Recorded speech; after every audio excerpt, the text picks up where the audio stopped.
All right, so a couple weeks ago I ordered a sprocket from SUS. I got some stickers in here. This is where the magic is.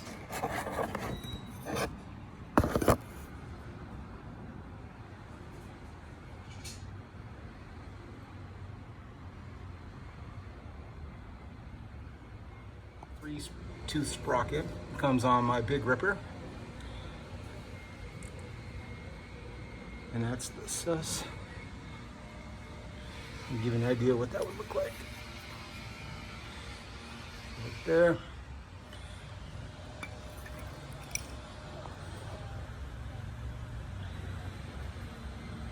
Cool detail.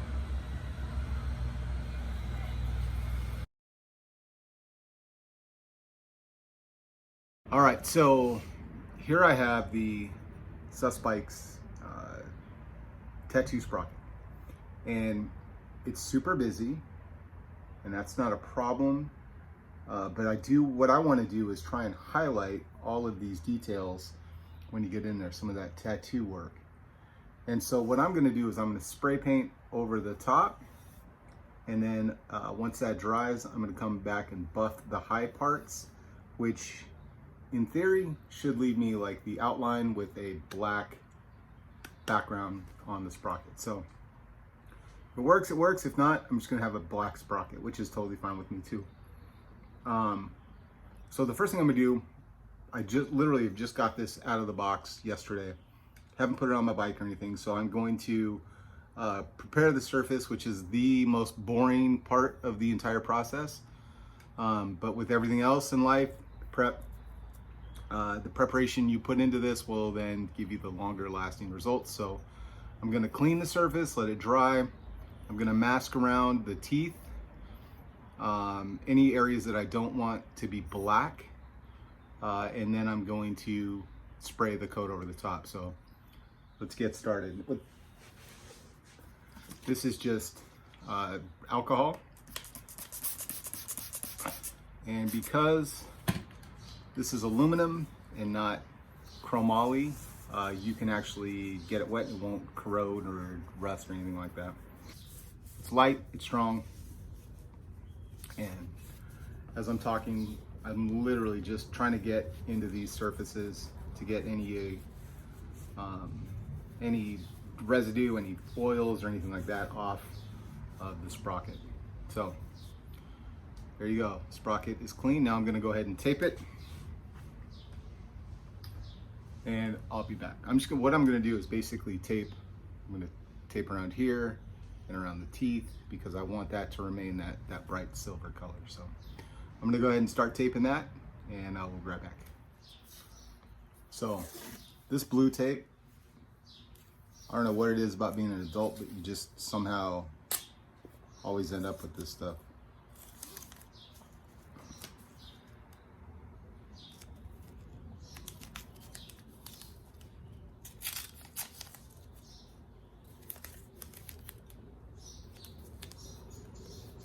And what I'm going to do is just overlap, doing piece by piece, and then I will go through and cut the middle area out.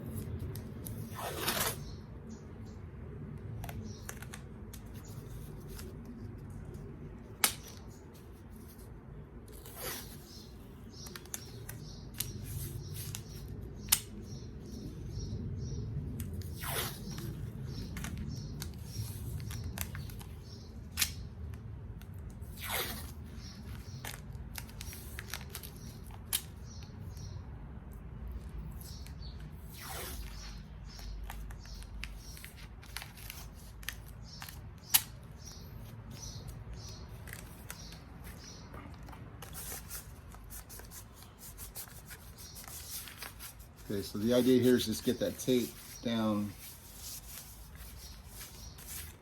overlapping, you see that? Overlapping all the way down, and now I'm going to get a razor blade, cut on the inside of that, peel this off, and then I have a negative that I can spray and keep anything that's still covered by the tape. Keep that from getting paint on it. Just running around the outside, pressing the tape down on each tooth. Make sure not to break through the tape, which is why I tend to overlap. It makes it easier to pull it up, and it makes the tape a little bit stronger. So, there you go. All right, so got the tape down and went with the razor blade, just feeling around the outside. Now I'm going to take a corner here and just peel back slowly.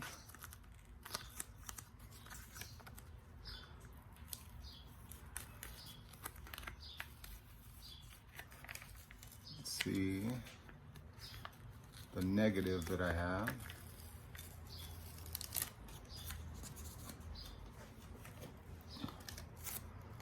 Looks pretty good. And you'll see little areas where you didn't get high enough, or because always cut inside of where you think that line is, because you can always go back, you can go out, but you can't add back in as easily. So I'm just gonna go through here and just kind of weed some of the areas that I can see I didn't necessarily get high enough on.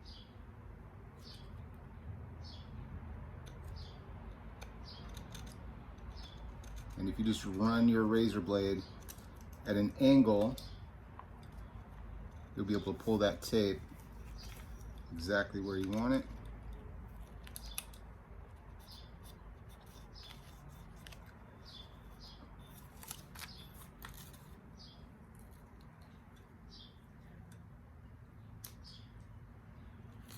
All right, looks pretty good. And I was gonna mask off this area here and here, but that's gonna come off when I do the rub on the top. So next thing, I'm gonna paint it. All right, I'm using Krylon Fusion All-in-One. I'm going black with mine because my bike is red and black, and it's a big ripper. So it's that candy red and chrome and black. So I think this is gonna look good. I went with the satin because I didn't want it too shiny to compete with the lines that will be created here with the tattoo lines in there. I didn't want it too dull, so satin was a good finish to go in the middle. Now, this is a paint primer all-in-one. Usually it's better to get a primer and then a paint and then do a clear coat on top. But for this, I don't really put a whole lot of stress on my sprockets. If this was something that would get rubbed a lot or touched a lot, I'd be using a different idea. But we're gonna start with this. The trick to paint, shake it up really well. That's the biggest advice I can give you. That's what I've noticed. What's up, girlfriend? You wanna talk to mom? I like talking to mom too. Good luck, mom. Thank you.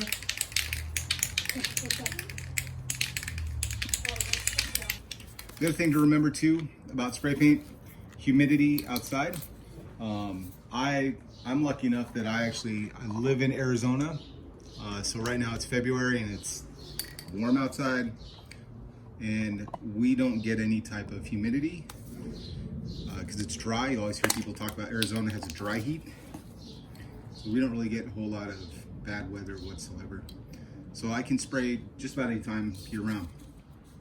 In the summertime, if I'm outside, it's a little bit more difficult because the paint, by the time it leaves the nozzle and hits, it dries because it's about 100 degrees outside. So painting basics, first thing you want to do, kind of get some paint out. There you go. And then just light coat dust to get some paint onto the product that you're painting or the item you're painting. Let that dry so that the bigger coats have something to stick to. Kind of makes sense. So we're just gonna kind of dust it.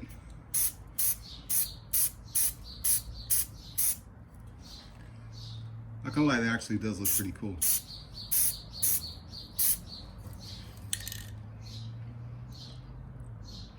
So that is my first dusting.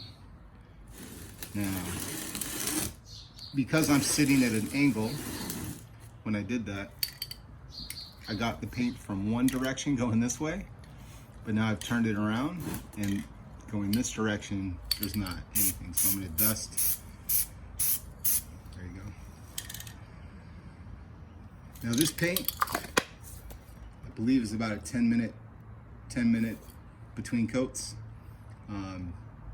So I will be back here in a few. Okay, this is after about 3 coats of paint. I just went ahead and sprayed it because I'm just gonna make an assumption that if you're attempting this, you know how to spray paint, which is press the nozzle down. So the way that I look at how much paint I need is, if you look in, there's an area right, I'm trying my finger in here,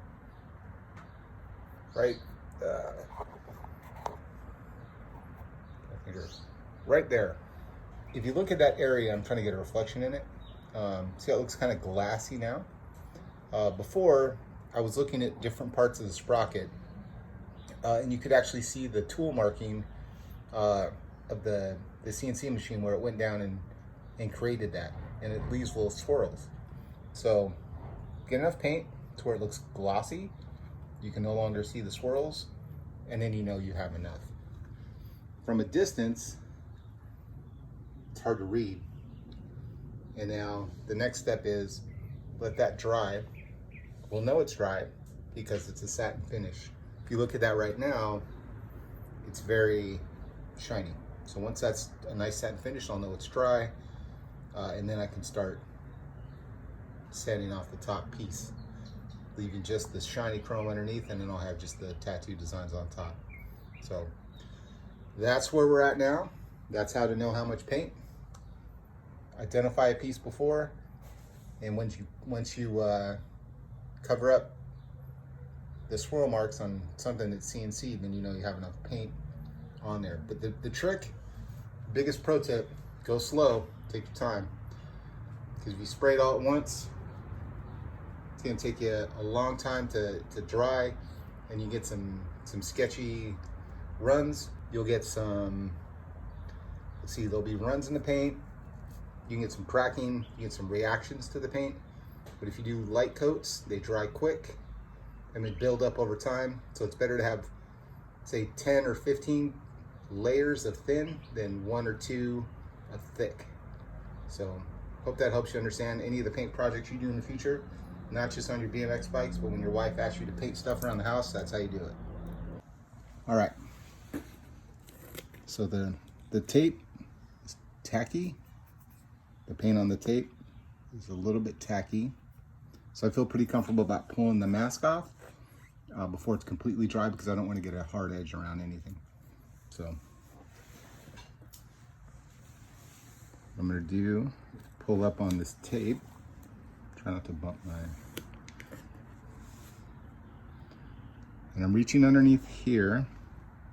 You can see I'm just going to hold down some of the teeth. Let's see how this turned out.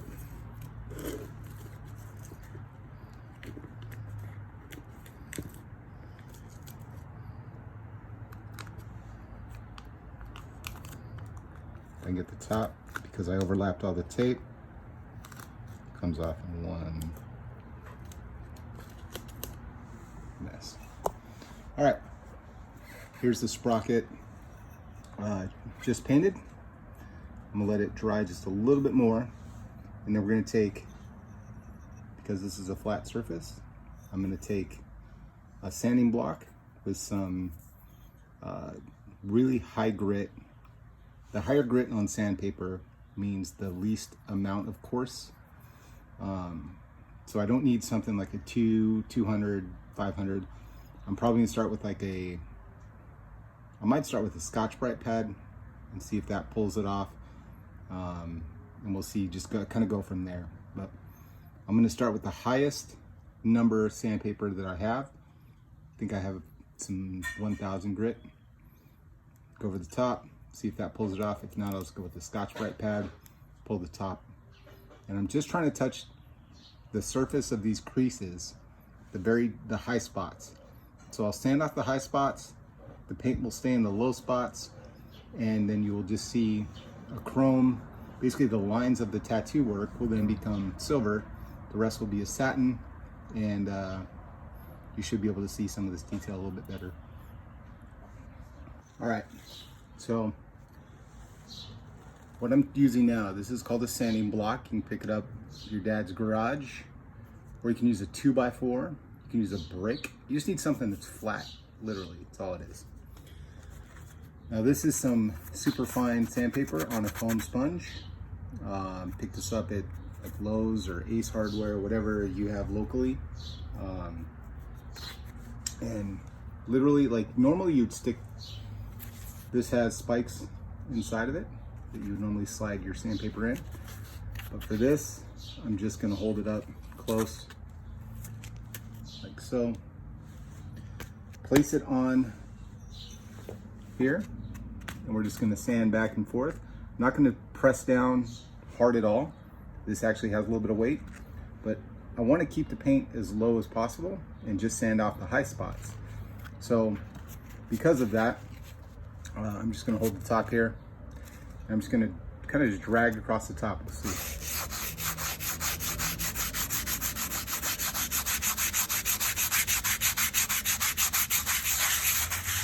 I'm just gonna go in circles.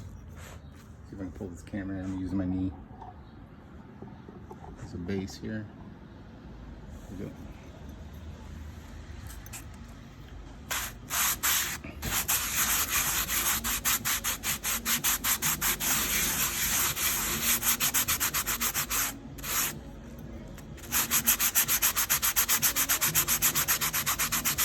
What's up, brother? Always be cool, the Amazon guy.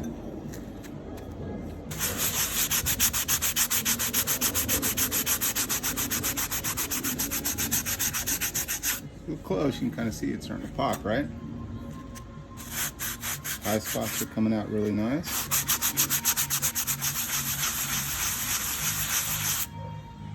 Over here you can let's see that good line popping up.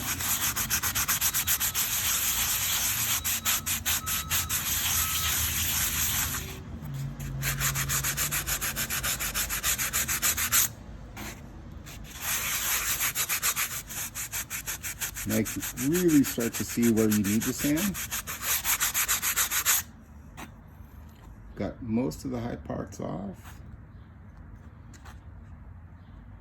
A couple little areas over here I need to get. But all in all, now you can see that design. It's magic. So now I'm taking this, wrapping around my finger, like index finger there. And I'm gonna go around that circle in the center ring.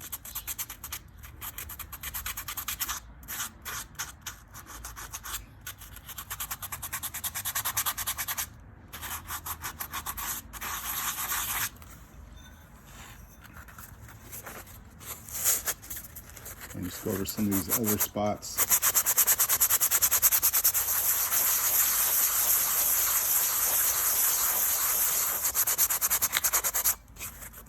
There's a spot. You can kind of see like there's a spot over here where I want to get the top layer all the way off. So going in there. Like here, the eyes of the panther.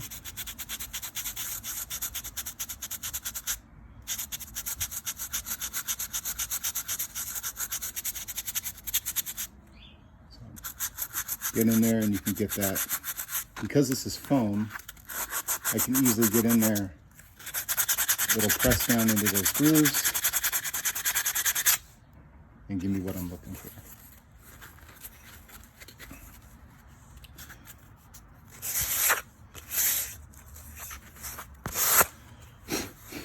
If you look close, I can easily see that SUS logo here. It's a lot easier to see. Now you can see the bird, the swallow, the flower, the rose. Over here, traditional eagles coming in this way. You got sugar skull right here. You got your panther there. So this takes your sprocket, especially if you have you paid extra because you wanted a really detailed sprocket. That's the way you can do that. There you go. Ready to roll. Just put it on, see how it looks.